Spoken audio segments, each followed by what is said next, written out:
I have seen this before. Not something like it. Not a similar pattern. This. Exactly this. The same quiet building of pressure beneath the surface. The same confidence in the headlines. The same music still playing while the foundation begins to crack.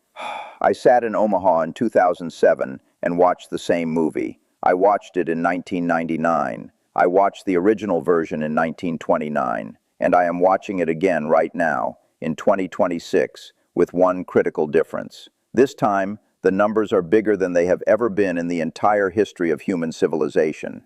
I call this the refinancing wall, and most of you have never heard of it. Not because it is hidden, but because it is boring. And the most dangerous forces in financial history are always the boring ones. Let me teach you something that will take about 20 minutes to explain and about 20 years to fully appreciate.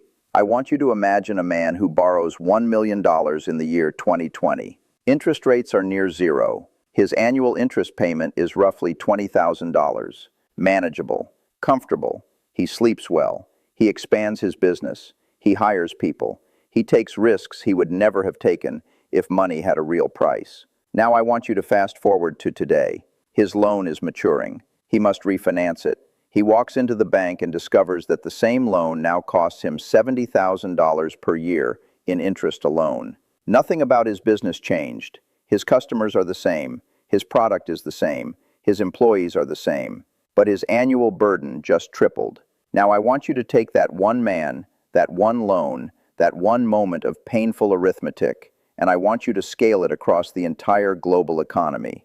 Every government, every corporation, every real estate developer, every private equity firm, every bank, all of them, simultaneously, walking into the same bank, discovering the same triple in cost, all in the same window of years. That is what is happening right now. That is the refinancing wall, and it is not coming. It is already here. To understand why this matters so much, you have to understand what the world did after 2008. When the global financial system nearly collapsed, governments and central banks had one emergency tool available. They made money almost free. Interest rates dropped to near zero in the United States, in Europe, in Japan, across the developed world. And when free money alone was not enough, they printed more of it.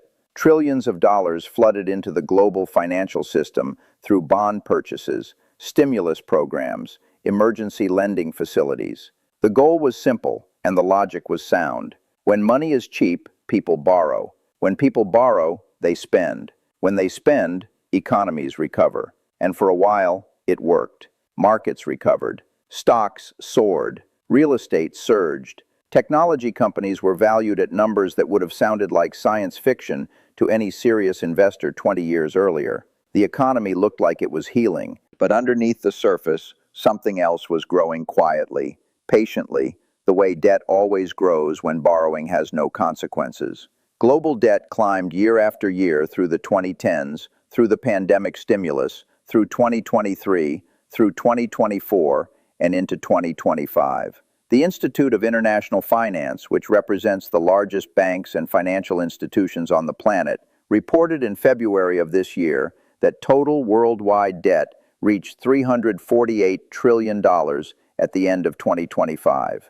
That is an increase of $29 trillion in a single year, the fastest annual rise since the pandemic. $348 trillion, and nearly every dollar of it was borrowed in an environment that no longer exists. I want to explain what I mean by that last sentence because it is the most important sentence in this entire conversation. The cheap money era is over. After the pandemic unleashed inflation across the world, central banks had only one tool available. They raised rates. They raised them fast. They raised them aggressively. And suddenly, for the first time in more than a decade, money had a price again. Borrowing was not free anymore. It had a cost, a real cost. And that single shift, that single change in the price of money, is now colliding with $348 trillion of debt that needs to be rolled over, refinanced, and paid for at the new, much higher price.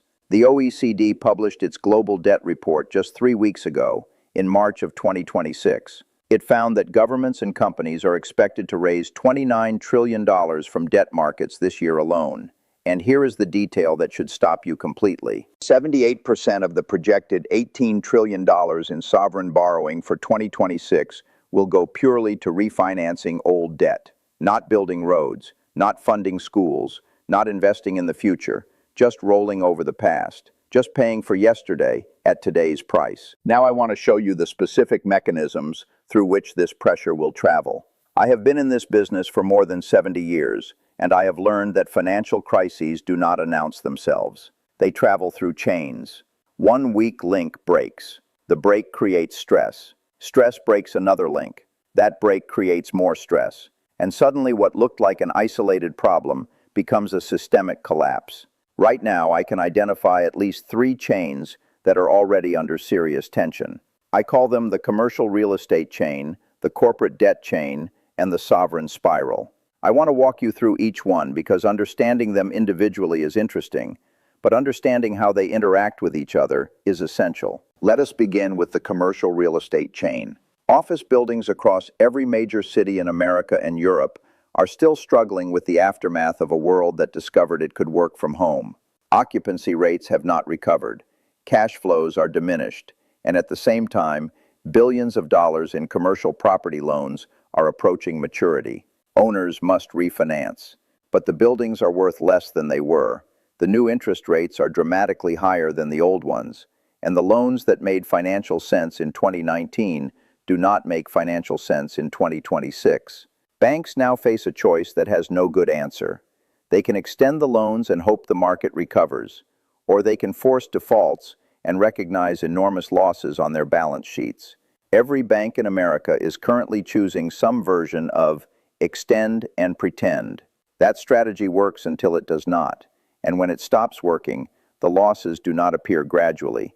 They appear all at once. Now let me show you the corporate debt chain. During the years of near-zero interest rates, corporations issued bonds at a scale that was historically extraordinary. Some of that capital went into genuine productive investment, but a significant portion went into stock buybacks, acquisitions of questionable strategic value, and the kind of speculative expansion that only makes sense when capital has no cost. S&P Global reported that global corporate borrowers are facing steep maturities across 2026 and 2027. The weaker companies among them, the ones that were already marginal businesses surviving on cheap financing, are entering a refinancing environment where their survival is genuinely in question. I call these companies the cheap money orphans. They did not build durable competitive advantages. They built leverage. And leverage in a rising rate environment is not a strategy. It is a countdown. But the most important chain of all, the one that ultimately determines the fate of every other chain, is what I call the sovereign spiral. Governments borrowed more than anyone during the cheap money era. The United States, China, the Eurozone, Japan, the United Kingdom. All of them financed massive deficits when borrowing cost almost nothing. Now those debts must be rolled over. And here is the brutal mathematics of the situation. When governments issue new debt, they rely on investors to buy it. If investors demand higher yields to absorb all of this new supply, governments must pay them. Higher interest payments create larger deficits. Larger deficits require more borrowing. More borrowing creates more supply. More supply pushes yields higher. Higher yields increase interest payments further. And suddenly you are inside a feedback loop that gets harder to escape with every rotation. The OECD has described this dynamic in language that is unusually direct for an institution that chooses its words carefully. Severe refinancing risks are building under the surface. That is a quote from the OECD, published this month. Most people did not read it. I know what some of you are thinking right now. You are thinking, Warren, central banks can simply cut interest rates and solve this problem. That is a fair instinct, and it is partially correct. Rate cuts would reduce the refinancing burden. But here is the trap that central banks are currently sitting inside. If they cut rates too quickly, inflation returns. We saw what inflation did between 2021 and 2024. It destroyed the purchasing power of ordinary people. It raised the cost of food, housing, energy, everything that real families depend on. Central bankers know they cannot afford to invite that back. But if they hold rates at current levels or move too slowly, The refinancing wave creates financial stress at a scale that the global system has not fully absorbed yet. JP Morgan's research team published a market outlook at the start of this year, estimating a 35% probability of a United States and global recession in 2026. That is not a fringe prediction from a pessimist on the internet. That is one of the largest banks in the world, assigning more than 1 in 3 odds to a global recession this year. And they are not alone in that estimate. I want to address the question that I know is forming in your mind because it is the right question. You are asking, what does this mean for me? For my savings, my retirement account, my home, my job? I am going to answer that directly because direct answers are the only ones that matter in moments like this. The transition from cheap money to expensive money does not affect everyone equally. It affects most severely the people who were most dependent on borrowing remaining cheap forever. If you are carrying high-interest debt on credit cards or adjustable-rate loans, the refinancing wall is already in your living room. You are already paying its price every single month. If your employer is a company that was built on cheap capital and aggressive leverage rather than genuine earnings power, your job security is being quietly tested by the same forces I am describing. And if your investment portfolio is concentrated in sectors or companies that require perpetual access to cheap financing to maintain their valuations, you are carrying risk that the price of your shares does not yet fully reflect. The market, as it always does, will eventually price in the reality. The question is whether you choose to understand the reality before the market does, or after. Now let me show you the thing that most people never think to watch. I call it the bond market signal. Most investors watch stock markets. They watch the headlines about the Dow and the S&P 500 and the Nasdaq.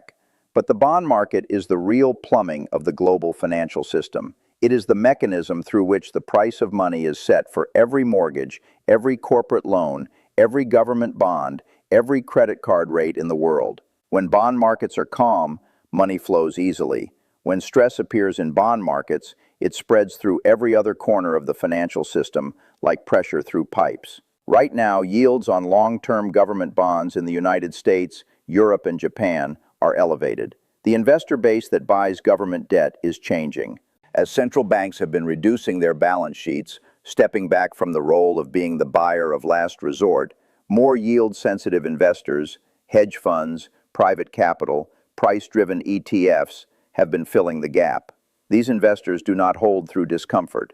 They exit quickly when stress appears, and rapid exits create exactly the kind of volatility that turns manageable problems into unmanageable ones. This is not theoretical. The OECD noted explicitly this month that this structural shift in the buyer base introduces new forms of volatility and makes issuers more vulnerable to shocks. I want to end by saying something plainly, because plain speech is the only honest response to a moment this serious. I am not predicting that the global financial system will collapse tomorrow. I am not predicting a specific date or a specific crash. What I am telling you, based on 70 years of reading markets, reading history, and reading human behavior, is that the largest refinancing cycle in the history of the modern economy is now colliding with the highest borrowing costs in more than 15 years. That collision has not yet produced its full consequences, but it is producing them, slowly, quietly. In the language of bond yields and lending standards and corporate default rates and government deficit projections that most people never read and never will. The biggest financial risks are never the ones everyone is screaming about. They are the ones so structurally embedded, so methodically advancing, so thoroughly boring that by the time they become obvious, they have already done most of their damage. I want you to imagine you are 80 years old. You are sitting somewhere quiet. You cannot reverse the financial decisions you made in 2026. You look back at this specific moment, when global debt had reached $348 trillion, when $29 trillion was being refinanced in a single year at dramatically higher rates, when the OECD was quietly warning about severe refinancing risks building beneath the surface, when every signal that a careful observer could read was pointing toward a period of genuine financial stress, and you ask yourself the only question that matters: what did I do with what I knew? Did I ignore it because the market had not yet crashed? Did I dismiss it because it was complicated and boring and nobody on television was screaming about it? Or did I do the unglamorous, disciplined, deeply unfashionable thing, reduced my leverage, examined my exposure, built reserves, and prepared for a test that the mathematics said was already in motion. I have more money than I will ever spend, but I cannot buy back a single year of preparation that was skipped. I cannot return to 2007 and warn the families who lost their homes. I cannot go back to 1999 and warn the people who lost their retirements. All I can do is stand here right now and tell you that the wall is real, the numbers are real, and the only variable left is whether you are standing in front of it or safely to the side when it arrives. The door to the cage is open. It has always been open. The cage in this case is comfortable ignorance.